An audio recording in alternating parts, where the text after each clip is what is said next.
O filme começa no Blue Fleur National Bank, onde uma criança fica em frente a uma máquina de chicletes. Só então, dois ladrões, Hiro e seu parceiro Psycho, invadem. O caos irrompe quando eles apontam suas armas para os clientes e ordenam que permaneçam sentados em seus lugares. Hiro então dá um passo à frente e exige dinheiro do caixa, ao que ela obedece.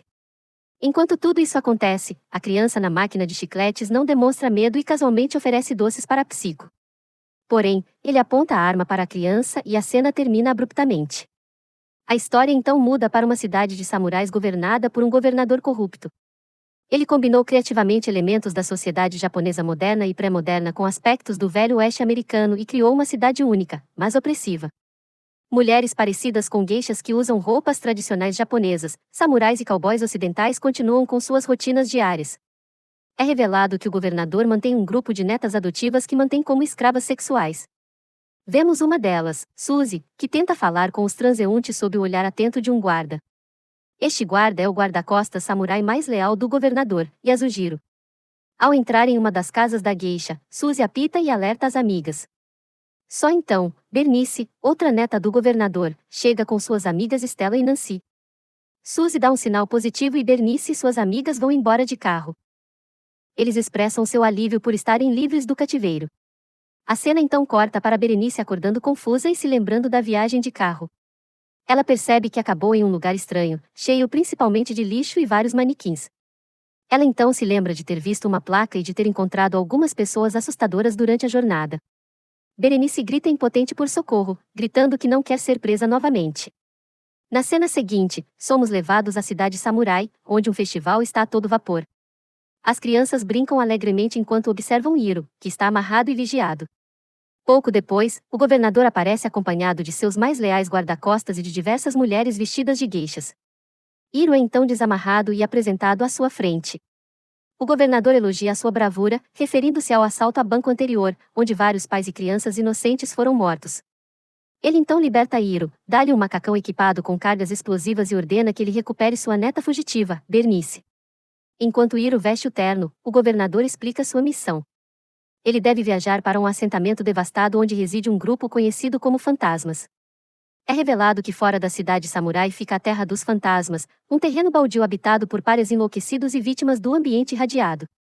O governador traz uma foto de Berenice e o instrui a fechar o zíper de uma mala. Quando Hiro fecha o zíper, um dispositivo do traje é ativado. O governador revela que o traje contém vários explosivos que detonarão se ele maltratar Berenice, mexer no traje ou não conseguir resgatá-la em 5 dias. Alguns dos explosivos estão amarrados em suas malditas bolas, mas se ele conseguir trazê-la de volta, o governador desativará a bomba. Sem escolha, Hiro concorda com a missão e parte em direção a uma rodovia que leva à Terra dos Fantasmas.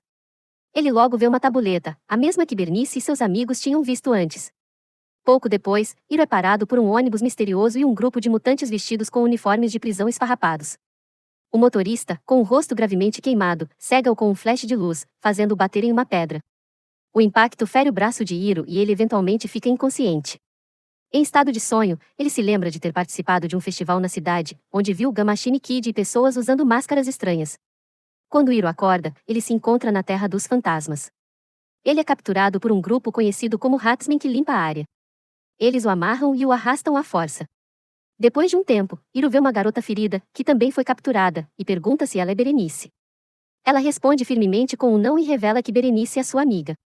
Eles então chegam a um território semelhante a um culto, cercado por ruínas, lixo e uma alta torre do relógio. Os habitantes, vestidos com trajes e adereços questionáveis, aguardam ansiosamente a chegada dos dois estranhos. Uma mulher misteriosa então verifica o sangue vermelho espesso de Hiro e declara que será ele quem libertará todos da prisão. Em outras palavras, eles sabem que ele é o escolhido porque ele tique. Depois que Hiro se liberta, todos se reúnem ao seu redor. O líder do território, Enoch, emerge de sua configuração e diz a Hiro que ninguém jamais saiu daqui com sucesso. Aqueles que tentam são mortos pelos fantasmas e passam a fazer parte do exército. Enoch então pergunta a Hiro por que ele veio, e este explica que está procurando uma garota. Ao ver a foto de Berenice, um menino afirma tê-la visto escondida dentro dos manequins. Hiro está no referido local e finalmente encontra Bernice, mas ela não responde a ele. Acontece que ela está em estado semicatatônico devido ao trauma causado pelo acidente de carro. Enoch explica que fantasmas vêm e matam as meninas e as levam embora. Portanto, eles os esconderam dentro dos manequins. Hiro não se incomoda com a revelação, pois ele só se preocupa em completar sua missão. Então, ele mostra a Bernice uma foto de seu avô, convencendo-a a ir com ele. Na cena seguinte, Hiro reabastece seu carro e sai de Ghostland. Ele remove as camadas de manequim do rosto de Berenice e pede que ela desative seu traje. Acontece que o governador projetou o traje de tal forma que pode ser desativado pela voz de Berenice. Infelizmente, ela não pode responder porque ainda está traumatizada. Neste momento, Hiro inadvertidamente ativa um dos explosivos de seu traje. Isso resulta na perda de um testículo, fazendo com que ele desmaie. Depois ele faz isso. Durante um pesadelo vivido, Hiro se vê de volta ao dia em que ele e seu companheiro tentaram assaltar um banco. Continuamos com a cena em que Saiko apontou sua arma para Candy Kid. Hiro tenta salvar o menino, mas Psico acaba abrindo fogo, fazendo com que a bala atinja a máquina de chicletes. Hiro tenta desesperadamente acalmar seu amigo, mas este mata um guarda e Candy Kid. Logo, uma briga começa entre os dois amigos e eles batem em uma janela de vidro. Os policiais também chegam e começam a atirar indiscriminadamente em Psicopata, mas acabam matando uma mulher, deixando para trás sua filhinha. Nesse momento, um homem se aproxima da garota e bagunça seus cabelos com cuidado.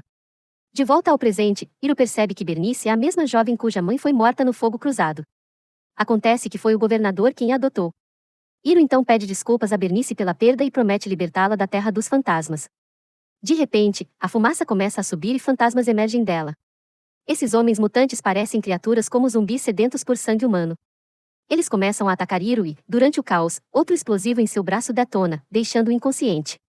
Ao ouvir o som da detonação, os atacantes desaparecem rapidamente no ar. A explosão, no entanto, consegue tirar Berenice de seu estado catatônico. É revelado que ela não é a verdadeira neta do governador, mas apenas uma prisioneira de seu reinado traiçoeiro, assim como tantos outros antes. Enquanto isso, Hiro tem outra visão, onde ele está entre o povo da Terra dos Fantasmas.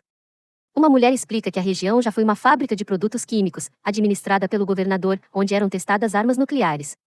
Um dia, uma colisão catastrófica entre um transporte de resíduos nucleares e um autocarro da prisão resultou num derramamento devastador de resíduos nucleares altamente voláteis. Isso levou a área a ser colocada em quarentena e os habitantes presos lá. Eles eventualmente morreram devido à fome. Nesta região desolada fica o assentamento conhecido como Cidade Samurai, governado pelo notório governador. A mulher então explica que quem passa por essa região nunca mais volta. Quando Hiro pede informações, a mulher reconhece suas intenções genuínas e diz que ele pode salvar a todos e ajudar a garota. Ela acredita que ele veio para salvar Berenice e que tem o poder de libertar todos eles. Quando Hiro recupera a consciência, ele percebe a conexão entre os mutantes e a Terra dos Fantasmas. São os presos que colidiram com o transporte de lixo nuclear, causando o desastre.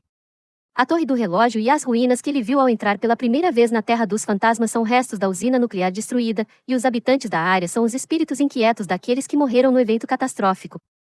A Terra dos Fantasmas é um reino para os mortos, como sugerido pelas serpentinas brancas, trajes com ombreiras em forma de asas de anjo e numerosos manequins mantidos na área. Hiro e Bernice podem entrar neste lugar porque estão metaforicamente meio mortos. Bernice pelo trauma emocional causado pela exploração do governador e Hiro pela perda de metade de seu saco de nozes. É ainda revelado que a Terra dos Fantasmas não é um reino espiritual, mas um limbo, prendendo as almas dos espíritos inquietos. Ao saber de tudo isso, Hiro insiste em salvá-los. Só então, o dispositivo de seu traje começa a apitar quando se aproxima da contagem regressiva final. Bernice, percebendo a gravidade da situação, passa a acreditar nele. Ela então rasteja perto do dispositivo e diz: "Eu sou Bernice", fazendo com que os explosivos do traje sejam desativados por enquanto. "Obrigado por sussurrar para minhas bolas", diz Nick. A cena então muda para os homens do governador retornando com Stella, que também tentou escapar com Berenice. Como punição, o samurai Yasujiro rapidamente libera sua katana e a mata. Na Ghostland, Hiro reúne todos os habitantes e conta o que viu em seu sonho. Ele então convoca os Ghostlanders para se revoltarem contra a tirania do governador. Na cidade samurai, uma mulher em uma cela conversa com Yasujiro, lembrando de que o governador prometeu libertá-lo se ele seguisse as ordens. Ela questiona se eles deveriam permanecer leais a ele ou se revoltar. É então revelado que a irmã de Yasujiro também é uma das netas do governador. De volta à Terra dos Fantasmas, Hiro anuncia a todos que partirão no dia seguinte. Sua declaração foi recebida com risadas, mas Enojo apoia, dizendo que eles devem lutar juntos. Hiro então pede aos Hatsmen alguns suprimentos, incluindo um capacete e uma arma. De repente, eles são confrontados pelos mutantes e seu líder, o Homem Queimado. Hiro imediatamente reconhece o líder como seu velho amigo Psico, que era um dos prisioneiros do ônibus que colidiu com o transporte de lixo nuclear. Durante o desastre, ocorreu um incêndio, causando queimaduras e chamas. Alguns se transformaram em criaturas semelhantes a zumbis devido à reação nuclear. Outros morreram instantaneamente devido aos ferimentos, enquanto Saiko sofreu queimaduras graves no rosto. Ele pergunta a Hiro por que ele o traiu, deixando-o para trás com a polícia. Hiro responde que Saiko estava começando a perder o controle e se tornar agressivo com todos. Ele perdeu a esperança quando tirou vidas inocentes durante o assalto ao banco. Com isso, os dois companheiros resolvem o mal-entendido e pedem desculpas um ao outro. Saiko então afirma que o governador é um predador e deve ser morto para garantir sua liberdade. Na cena seguinte, vemos o governador espalhando sua habitual blasfêmia ao povo. Ele afirma com segurança que há razão por trás do ambiente pacífico da cidade. Só então, Hiro e Bernice chegam ao local, chocando a todos. Hiro então pede que seu traje seja removido, mas o malvado governador recusa. Em vez disso, ele ordena que seus homens ataquem ambos os inimigos. Nesse momento tenso, Hiro finge fazer Berenice como refém. Isso faz com que Suzy, que está traumatizada com os abusos do governador, passe furtivamente pelos guardas. Ela pega uma metralhadora próxima e mata a maioria dos homens corrompidos que ajudaram o governador a exercer o poder sobre pessoas inocentes, mas também é baleada e ferida no processo. Enquanto isso, Hiro luta contra capangas com todas as suas forças, usando as armas fornecidas pelos Homens-Rato. Ele também parece ser um lutador atlético de karatê.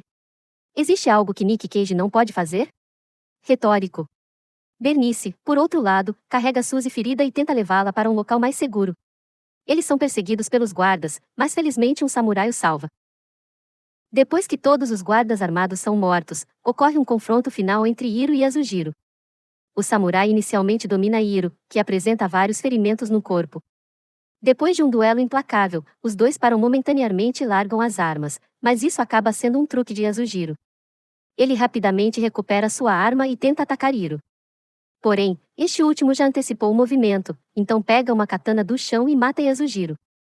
Nesse ínterim, o governador se aproxima de Suzy para se desculpar, mas ela habilmente tira dele a chave do traje de Hiro.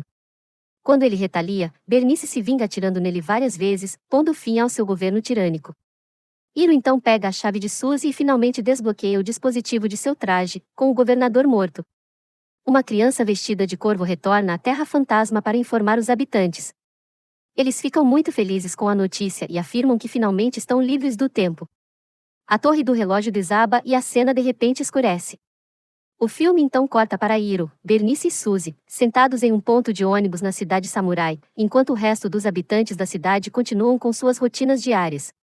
Hiro diz com entusiasmo que a cidade samurai um dia será um lugar lindo.